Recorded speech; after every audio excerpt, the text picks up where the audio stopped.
Thank you so much for joining me on the Sales versus Marketing podcast, where we speak with sales, marketing, and business leaders. I'm your host, Scott, and today we are sitting down with the CEO of Replayz, Dave Kennett. Now, Dave is a tenured sales leader, so he has over 20 years of sales experience. He has worked in both startup land and enterprise and big business. He has held progressively more senior roles as his career has progressed. From individual contributor way back when to various director of sales roles, VP sales roles. He's worked with household names such as Hootsuite, Payfirma. He's been VP sales at Netcoins and BuddyBuild, which was actually acquired by Apple. So he's held quite a variety of different sales leadership roles, which is why I'm very excited to speak to him about what he's doing now at Replayz. So I'm going to hand it over to Dave, who's going to give a little bit of a background about who he is and, his origin story, and then we can speak a little bit about his company and what he's working on now. So thank you. Awesome. Thanks, Scott. So yeah, in terms of my experience, as you mentioned, I've been in sales in the sales game for like 20 years now, basically right out of university and even including my work terms at university. I remember working for a water company and literally like slogging water door to door saying, hey, do you want a free water trial? And, even that was very informative in my career because I was in charge of like driving top of funnel and getting those leads in, right? And then someone else would call them in 2 weeks and close them. And even back then I had a very high discomfort with that, right? Someone else closing my own leads. It's like, so I guess I was like the equivalent of the, late 1990s SDR, but face to face, right? And so even more brutal than calling. Yeah, right. Yeah. Right? But you'd walk into a hair salon, there'd be a million people getting their hair done, and be like, "Hey, is there a manager here? Do you guys want water?" But obviously a very informative experience and humbling and all that fun stuff. And you know what? I had a good closer who actually made me look good, so that worked out well. But so. I started up in startup world for about 3.5 years when I got out of school. And then I went into big business. Someone said to me, hey, kid, they said to me back then, I wish they'd say that to me now, go into big business early, learn on their dime. So I actually did that. I worked for W.W. Granger. It was then a $6 billion company, much larger now, and got a lot of, that's where I got my first start in sales leadership. And then moved to Auto Trader and was director of sales for British Columbia here in Canada, and was there in a pretty pivotal time actually in their history when they were transitioning from print to online. So It was, a make it or break it period of years that I was very fortunate to be part of, and certainly look back and go, I was going to say the original digital transformation. It actually really was, man. It actually really was. And so, you're right. And so from there, I was there for 3.5 years and then moved into startup land and been there pretty much ever since. The last 8 or 9 years, I've worked for different startups as head of sales and would help grow it for better or for worse. And, it's all been phenomenal experience, but certainly I've had ones that have had better product market fit than others. And so we've had ones that were successful and ones that weren't. And then, leads me to today where I started a company called Replayz, where we help organizations really do more call coaching and use a standardized process for doing that. It's one of those things that I wish I had. But anyway, that's just kind of the quick and dirty on my last 20 years. No, it's good. So why Replayz? What did you experience over big business and startup that led you to want to do this? So dive a little bit more into like the state of sales coaching, because you're obviously you're the expert at that now, and that's what prompted you to do what you're doing. So I want to sort of frame up and tee up why Replayz is a company. Yeah, for sure. Actually, on that note that you just said, saying that I'm an expert, you have no idea how much pressure there is when I'm doing a sales call, which I do pretty much every day, multiple times a day. And they're like judging whether they're going to move forward on our business based on how I sell, right? So, and it's funny, I actually pitched to my old boss from like 10 years ago. yesterday, and he started coaching me halfway through the call in front of the CRO. And I was like, no, dude. Oh no. But, it was actually awesome because we had a good laugh about it. And it was a good ability for me to also very humbly say, hey, listen, like, this is why we all need coaching. We all have blind spots, every single one of us. And so when I go on a call with senior executive folks and I'm walking through Replayz and doing a discovery and that kind of thing, like, hey, there's probably a few things you've seen in the last 45 minutes where you're like, I would have done that differently. But that's the whole point. It's not just for junior reps, right? You look at any professional athlete, they've got coaches to take them, notch them up to the next level. And so, but anyway, to answer your question, going back to, it's probably the way, I think the best way to answer your question on sort of why coaching and what's a good process for doing it, et cetera, is you go back to one of the companies I worked for about 15 years ago, and they invested a few $1 million in a really good sales process. And they rolled it out, and there was no follow-up to that. There was no train the trainer, right? And about a year later, we were a very data-driven organization. A year later, we realized, wait a sec, we actually haven't seen movement. We saw an initial blip upwards, but then it really fell off. And so we called them back in, and this happened to be very lucky timing for me, right when I became a sales leader. And they implemented a train the trainer program with the same methodology. And that's where we would, as sales leaders, every week when we had our sales meetings, we would do role plays for half an hour. And we would do role plays over calls throughout the week as well. And we really built this culture of coaching. We'd have coaching forms. We'd hand those into our sales. Like, as a sales leader, I would hand it into my director, and the director would make sure we had X number of calls per month, et cetera. So that's really where, when I think of how to kind of model a great, phenomenal coaching culture, that one hit a bunch of the tenets. At least it was emerging that way when I started there. And I think where we've fallen short with, I sort of say we as an industry, as a discipline, is if you were to look at how many hours the average sales rep actually gets call coached in the course of a month, it's very, very low on average. Some outliers out there, fantastic. But unfortunately, all the studies I've seen and the informal polls, when we do webinars and podcasts, we'll have hundreds of people and we'll do a quick poll, be like, hey, how many reps here get coached more than 5 or less than an hour a month, less, and then 1 to 3 hours, and then 3 to 6 or 6 or more. And it's like overwhelmingly over 80% of the reps are getting coached less than an hour and a half per month. And that's just not fair to them. And the honest thing is, we obviously have to look at the sales manager. But I was a sales manager for years. I wasn't doing it enough either. So this is, I want you to touch on this because I have opinions, but I want to hear your opinions. Why is sales as a business unit so forgotten? There's so much lack of process. There's so much lack of coaching. Just to sort of frame up why sales is this struggling, this archaic business unit within an organization, when everything else has proper training, has proper KPIs, has proper process. Why do you think coaching or sales in general has sort of lacked that? I think you have to start with ROI. And I think you have to justify, if I'm a senior sales leader sitting around the executive table, arm wrestling for budget to train my team, I'm going to really have to prove the ROI on that.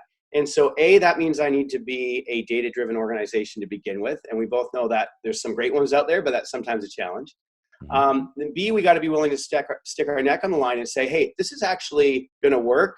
I know it. I've seen it. And then we need to actually implement it in a way that is going to be scalable and systemic, not just like the scenario I described where it's like you do it once and then it really didn't make an impact. So I think that it starts with the sales leader taking a risk, and that sales leader has got to have experience being in a sales organization where coaching was really ingrained in the culture, and that's not always the case. I think that's where it starts. So Replayz, I'm gonna wrap up Replayz in a single statement, then you can keep going. So Replayz is basically giving people the opportunity to take that risk outside of the organization And then now you can quantify the ROI, and hopefully you can roll that out in perpetuity, like obviously through your company. But Yeah. walk us through just briefly so they understand how Replayz actually works, which unfortunately it should be something within an organization, but it's obviously not. So how do you sort of fill the gap that you're speaking about, the sales leaders are not comfortable going out on a limb. They can't prove out ROI. They can't prove the coaching works. The coaching that is brought in is only a one-time, one and done, and it's not effective long-term. So what does Replayz do for organizations that check all those boxes? We make sure that sales professionals are actually getting coached, and that they're getting coached to a methodology that works. And so what that means is they're closing more deals. They're closing larger deals, and they're closing them quicker. So that's the kind of what we do. The how we do it is pretty unique. I mean, Replayz couldn't have existed a handful of years ago because the technology wasn't there. So now that especially tech companies are using lots of screen share technologies like Zoom, et cetera, to be doing demos and discovery calls, which, by the way, for everyone listening, if you're a sales professional and you're doing all that over the phone right now, highly recommend that you switch to video for multiple reasons. But we can talk about that later. And so the fact that people are now recording these calls means that they can effectively find a partner like Replayz to review their calls. And one of the things that used to drive me nuts, and also the sales reps that reported to me, is I've been in some organizations where we would have folks coming in that were, say, from the marketing department, very bright, very fantastic folks, love them, love working alongside them. But they would come and deliver sales training, and we go to their LinkedIn profile and they haven't sold a day in their life. And so right away there's street cred that's lost there, right? So yeah. The one thing that Replayz changes about that is when a rep is being coached by Replayz, it's from someone where they looked at LinkedIn profile and they're like, oh man, I can learn from this person. And they simply send us their Zoom calls, and we're like the coach up on the top right corner. Think of a YouTube video where you've got the YouTuber on the top right of the screen. We're actually sitting there listening to their recorded demos. And let's say they're doing a part of a closing on a commercial call and walking through the financials, and we might pause it and be like, hey, that talk track you used there really wasn't effective. Here's what we recommend as a repeatable, scalable process. And, thankfully, Scott, we've got like literally thousands of demos we've reviewed, and now we've distilled it into what we call the 100. I don't want to sound like an ad here, by the way, but it's like, no. I wanted to say something. So before this, you told me I don't want to talk too much about Replayz because it's going to sound salesy. The reason why I pushed you to talk about Replayz is because the process and the workflow and the customer experience, user experience, is what sales organizations should be doing for their sales already. So when you walk through your whole company and how you do business, that's what I wanted to draw out as an effective coaching strategy. That's what that's why I really want. That's awesome. I love it. Yeah. So, so we have a 100-point Replayz methodology where it's like, hey, we've taken the thousands of hours we reviewed, we've distilled it into this handbook. Where's the modern day handbook for how to actually conduct a video call and demo online? How much time do you do on discovery versus demo? How often do you check in? What should your lighting and background be like? And what customer stories to use and how and why? These are things where we love all the different sales processes out there, right? Challenger, Sandler, Miller Heiman, they're all great. But we're not that.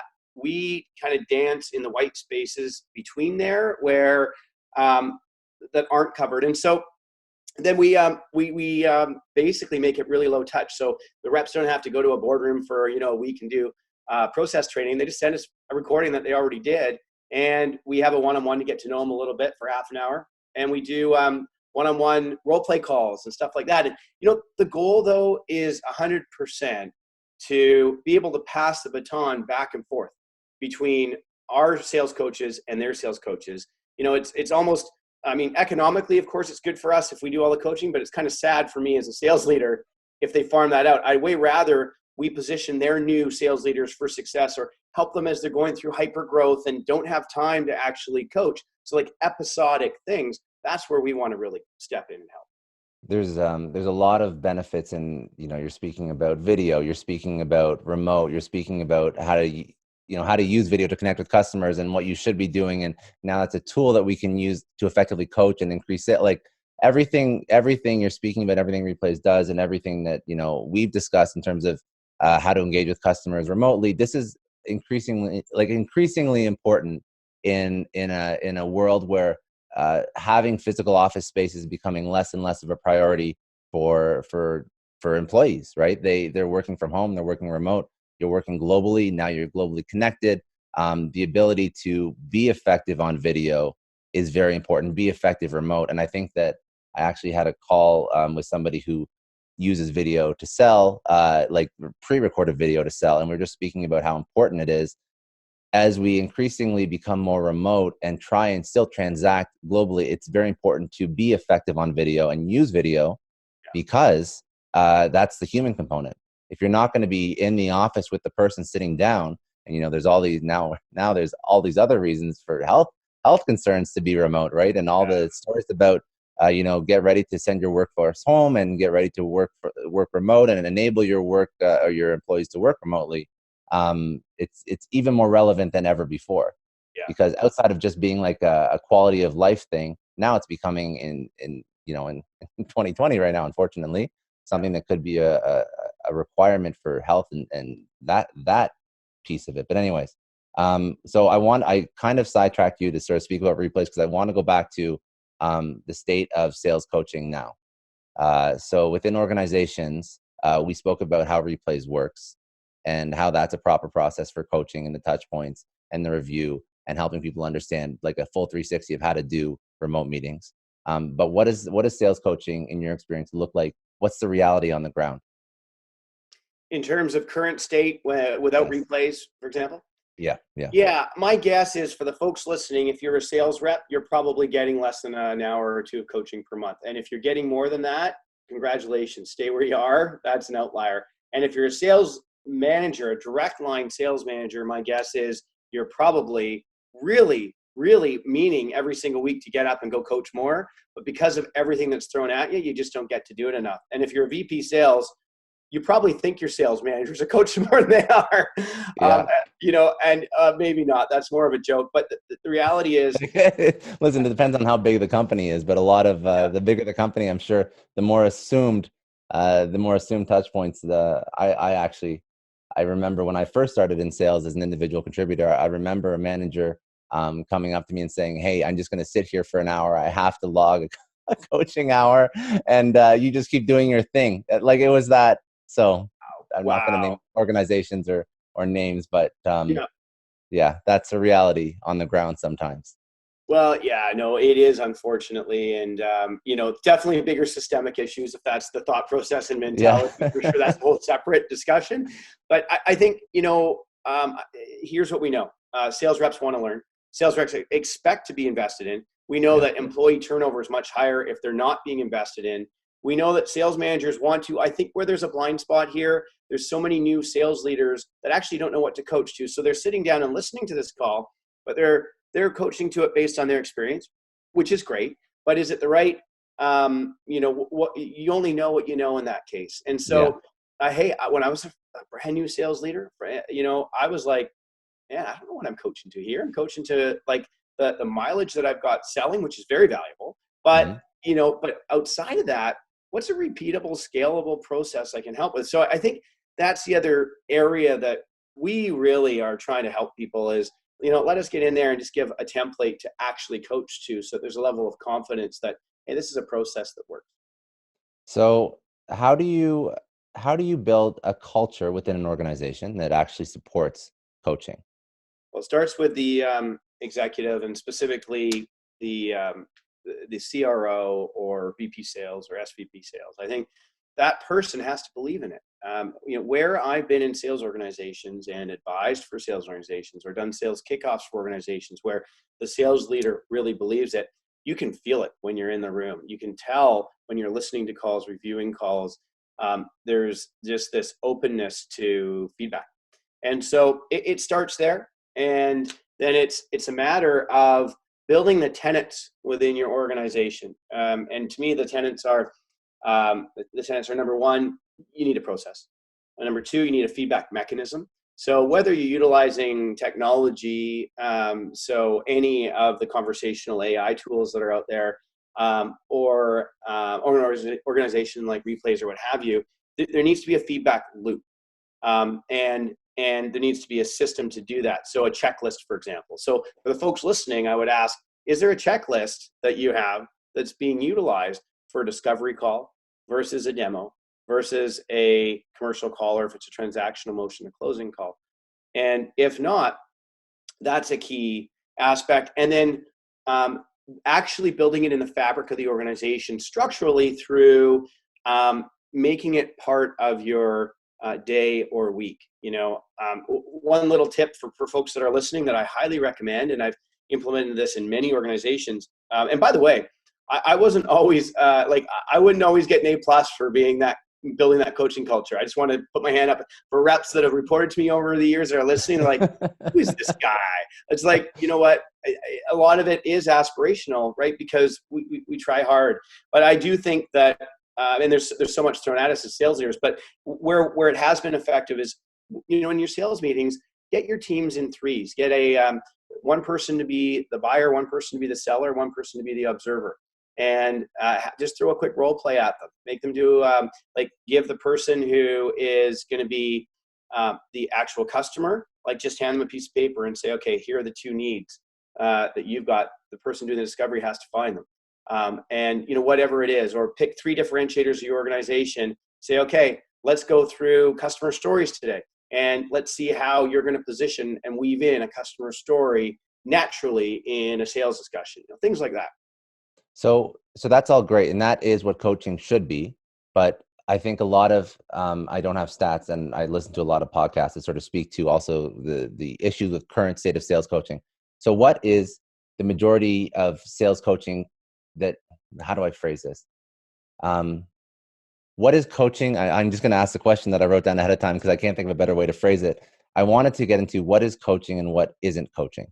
That's really what I wanted to, because a lot of organizations say they're coaching, but they're just looking at deals. So what is actual coaching? It's a really good point, because often I'll talk to sales. They're like, do you guys do call coaching? Like, oh yeah, no, we do deal reviews all the time. Like, no, this isn't a pipeline call. Yeah. This is actually listening to calls and talking about how that person navigated through the conversation with the prospect in a way that was going to resonate with them. Did they truly understand the need, the cost of status quo? Did the rep articulate your differentiators in a way that's going to resonate with the prospect? I mean, these are things to me that are important. I got into an interesting debate recently with a leader, sort of a influencer out there, and they're like, Dave, coaching is when you use the inquiry style and you're asking questions. I agree with that. I don't disagree with that. So I'm using the term broadly, right? To say, hey, you know what? It's when you listen and give feedback.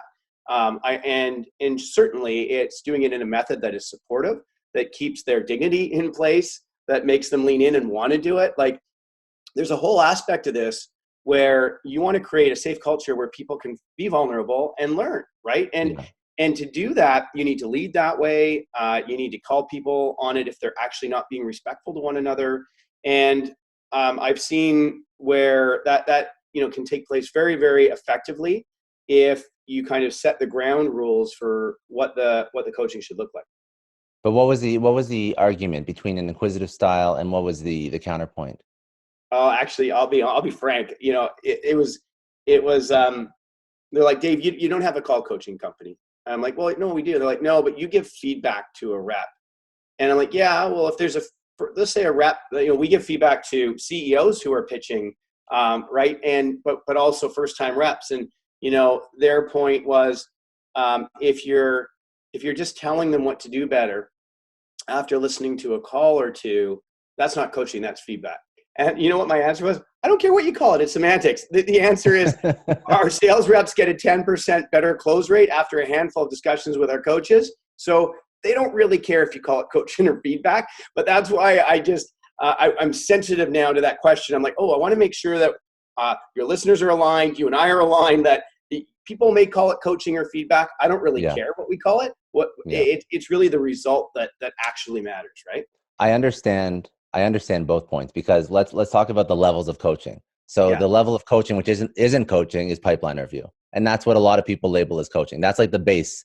And then you have, I would say, call coaching or call feedback, whatever you want to call it, but then the type of coaching where you're letting the reps come to their own conclusions about what behaviors or actions they should be taking. So that's another type of coaching. And then there's also activity-based management where you're helping the reps understand the activities that are going to drive results. So like, I think that as long as we elevate past just the pipeline review, and we can, provide feedback, we can have one-on-one sessions with reps where they're trying different things and testing things out without getting that feedback, and they're coming to conclusions themselves, while simultaneously we're sort of providing them clues and hints on how to be successful because we know what type of actions or activities are going to lead to that success. If you can have some sort of blend of all of those types of interactions with your reps, it's already better than like 90% of the organizations out there. So I think that when you speak about how you engage with the reps, are you giving them feedback on calls, or are you letting them think outside the box and sort of self-manage, and you're just sort of keeping them within you're course correcting as you see them grow? Like there's a couple different ways, but they're all good. So at the end of the day, like they're all things that I think you should be doing as a leader. This is like what Replayz is just one segment of just being a great leader, a great manager, a great coach. Yeah, if that makes sense. Yeah, I agree with all that. Yeah, so I think at the end of the day, it doesn't really matter, because the average rep is getting such horrible management that anything would be a better professional experience. It's actually going to help them. And the reason why, we all know this, like it's usually the best sales rep gets promoted to manager, and the best sales rep is a natural, and they don't even know what they do to be successful. They're just successful. Yeah. And how do you coach to that, right? Yeah, well, that's exactly right. We need to empower them to have a system, right, that works. That's one way to do it. That's one mitigating factor, right, in terms of positioning them for success. I totally agree. And like one question I get sometimes, like, well, how could you watch one? Let's use a transactional. I could use an enterprise example of a demo we talk about, or transactional. But let's use transactional.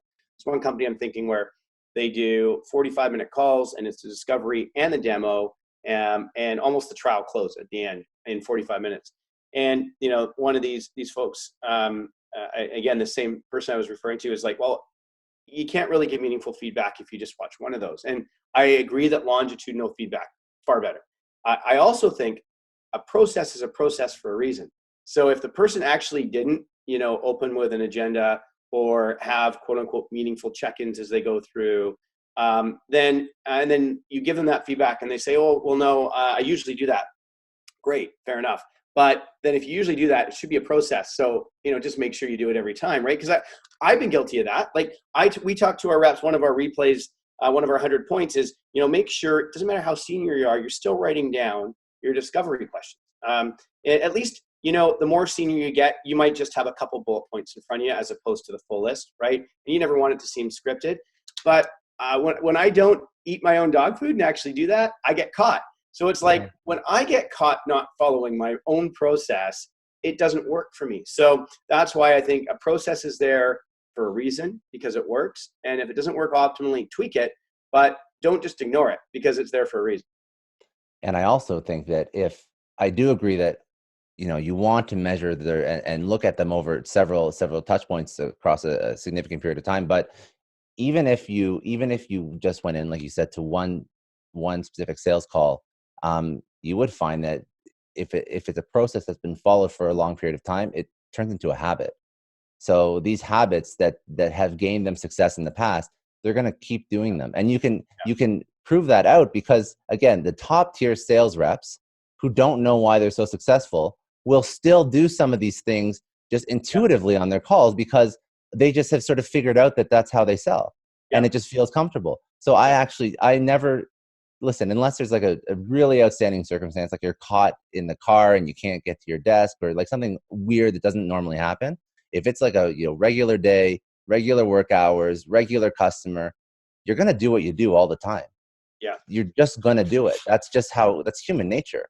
So I would contest that. I'm sure if I pulled another random call for somebody, at another point in time, 2 months later, a month previous, it would be the exact same thing. And if I probably looked at every single call, there would probably be very few calls, and it's probably just a load of BS that they're saying that they do this. But that's my experience, at least. And like you mentioned, that's because I know what my habits are. And my habits always default to the same things. Even if I could be fresh out of bed in the morning, haven't had a coffee, absolutely exhausted, and I'll do the same things as, maybe not with as much effectiveness, but I'll still follow the same process, do the Yeah. same things, have the same touch points in the conversation that I would as if I was, sharp, after my coffee, after a little bit of breakfast, whatever, later on in the morning. So you kind of default to what you know. You really I do. found. Yeah. Well, I agree. And so therein lies the challenge with sales. That, let's use a sports analogy again, because we all love sports analogies for sales. Of course. Any professional athlete, they get to practice way more than they play. We don't have that luxury in sales, right? It's game time for us most of the time. But that doesn't mean we can't practice sometimes. And it's when we practice sometimes intentionally that we actually build what we call Replayz muscle memory. Everyone knows what muscle memory is, but what I mean is we use muscle memory role plays, is what we call them, where it's like, hey, if you need to build a repeatable talk tracking technique for handling a pricing discussion, let's practice that a bunch of times together as your coach, or practice that with your sales leader or your peers, or in front of Zoom, and then play it back. And until you get it to the point where it does become muscle memory. Because if you try and do it in a live game, that's not always a success. Yeah, no, agreed.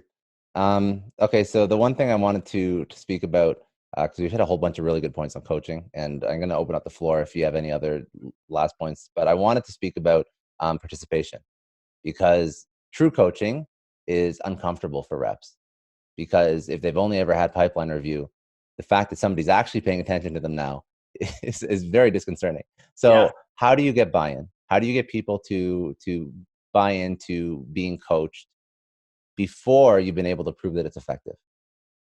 Yeah, that's one. That's a tricky one, because number one, the proof's in the pudding, but you got to work it to make it work, right? You got to be able to actually participate, and you kind of get what you give in the program. So pretty early on, if reps aren't interested in participating, I actually just call them on it, and if it doesn't change, I just go to the leader and say, hey, probably best to use the Replayz credit with another. It just Yeah. is what it is. No problem. That's fine. They don't want to. But the ones that lean in, my goodness, it is one of those things where we as sales leaders hope to hire people that are internally driven and motivated, right? That thing that we can't coach. And so, yes, some of the reps that we've worked with in the past may struggle with that internal motivation. 99% don't, though. And you know what? It is one of those things where if they're skeptical, their sales leader says, well, just give Replayz a chance. I've checked them out. I've talked to a bunch of other sales leaders I know. They've got all these testimonials. And sure enough, they get feedback and like, okay, I had no idea that I was falling into these bad habits. That was helpful. I'll do one more call. Then they do another one. And then they start to get addicted. Like the term I'm hearing from our customers are that they're getting addicted to the Replayz coaching. But let's take the Replayz coaching out of it. It's just people get addicted to good coaching, period, right? If they've got someone that they respect, that has been there and done that and understands, they can help them look around corners because they've been there. That is something people will typically lean in on. And then they, of course, start to see the results in their numbers. Well, that's also why people stay for the manager, right? And leave for the manager. That's why, because they feel that they have their best interests in mind. Yeah, exactly right. Yeah. Yeah. What does an all-inclusive, world-class coaching program look like in an organization from first interview, all the way through to year 5 with the company? What does that look like? Obviously, that's going to be a little bit outside the scope of just Replayz, but if an organization is looking to sort of revamp. So now, just to make so I've got the right context, when you say, are you more saying holistically, what does it look like? Or are you wanting us to go through the journey of first interview for a rep through to 5 years on the? Doesn't really matter, because I want you to sort of answer however you think it would best be answered. Sure. Well, I love that you said first interview, because one of my processes is anyone that has ever been hired in my sales organization would have to go through a role play first. So it actually starts there. And if they have a level of discomfort with that, they can self-select out. And if they don't, there's no better way to understand how someone's going to do than by actually seeing them do it. Yeah. So, in addition to actually have them usually hang out at the organization for a day before they make their decision. I like to see them make it through a role play. You know, for a lower level sales position, we're talking about a very straightforward couple minute, like 5-10 minute role play. But for a senior enterprise account executive, we're talking about an hour-long presentation with one or two very senior people in the room on our side, along with a couple sales reps. And let's see how they handle pressure. Let's see how they think on their feet. Let's see how they get creative. And let's see what process they follow. So that's one thing, is we're starting right at the top of the funnel, so to speak, for employees. I think that is a key aspect of coaching culture. The next is a process. Pick a process and run with it. Once you've got the process, make sure that you've systematized it. And that means call coaching forms. That means KPIs with respect to all of the sales leaders and sales reps, quarterly performance reviews, for example, right? So a sales leader should be just like a sales reps, expect to do X number of calls potentially per week, month, what have you. The sales leader should be expected to review X number of call reviews per rep, per month, or per quarter. And that can also extend to, that can also extend to going to a customer site once a month or once a quarter, depending on the size of the account. I think that there's a lot of touch points that you should KPI into your sales leadership. That isn't just like, spreadsheet managing. Oh my gosh, yes. Yeah. And I've lived that myself. I fell too spreadsheet heavy, closed door behind a computer. Man, did I lose the respect to my team fast. This is about an organization I was with about, I don't know, a number of years ago, over a decade ago. And so, for any first-time managers listening, what Scott just said, excellent point. Like, get out there with your people. That's number one, right? Your folks want to know, that you could do the job as good as them, if not better. And they want to know that you've got their back. And they want to know that you understand their role. And you can understand sales, but you can't understand their role till you're actually out there with them, shoulder to shoulder, if it's an outside call, or listening shoulder to shoulder, if it's an inside sales. Anyway, so sorry, keep going. I just wanted to touch on that point. It didn't have to be just on the call. I wanted to get out there once in a while. That's what I wanted to drive home. But keep going on the world class. So you have your KPIs built into sales leadership. Is there anything else? Yeah, well, and I think within those KPIs, you want to do X number of actual training sessions per week, month, quarter. So, this looks vastly different in terms of who you're engaging for, let's say, a larger organization where there's a sales enablement team and you're looping them in and getting support, versus a startup. But it's just as relevant, right? So if you're a CEO listening and you got 8 people on your team and you just hired your first 2 reps and you actually can't afford a sales manager yet, you got to find a way to keep those 2 sales reps challenged and find a system that works and develop them. So it's just as important if you're with a Fortune 100 company or a startup with 15 people and 2 reps. Very good. On the topic of sales coaching, is there anything that we didn't touch that you wanted to bring to the table? This is your wheelhouse, so. Oh, thanks. Yeah, no, I think that covers it. I would just say, if I were to throw, if someone wants a tactical piece of advice for your next demo or sales discussion, go and memorize very, very well, if you haven't already, a few of your customer stories and get those down to 1 minute and use those. Too many sales reps say, we see this all the time in the demos review, they'll do one of 3 things. They'll either say, oh yeah, I'll send you a case study on that. It's like, wait, no, you're the salesperson. You've got them on the call. Like, you're actually probably a pretty good communicator. You wouldn't be in the sales role. Like, you're not going to open the case study most of the time. The second is they actually do share the case study, but they take like 10 minutes to say it. Or the third thing is they don't even share any. And, we actually recommend if the folks listening want a bit of a guidepost, what we see resonate is 3 to 5 customer stories in about a 45-minute sales discussion. And it's relevant in a discovery call, a demo, or a closing call. People want to know they're in good company. They want to know proof points, and you want to remove it from you, the salesperson, to move it more to the voice of the customer. But that's if you're going to do that many stories in a call, you got to get those stories succinct and to the point. Yeah, so that's what. Yeah. Good. No, I really appreciate that. That was a good chat. I want to, whenever I close, people that listen to this podcast, a lot of them are earlier on in their career and trying to learn from sales, marketing, business leaders. So what I like to do is sort of frame up your journey. You've given us the background, but two questions I'd like to ask. First one, if you were to meet, your 20-year-old self, what would be one piece of career advice that you could give them that you would find really valuable? It would be get a mentor.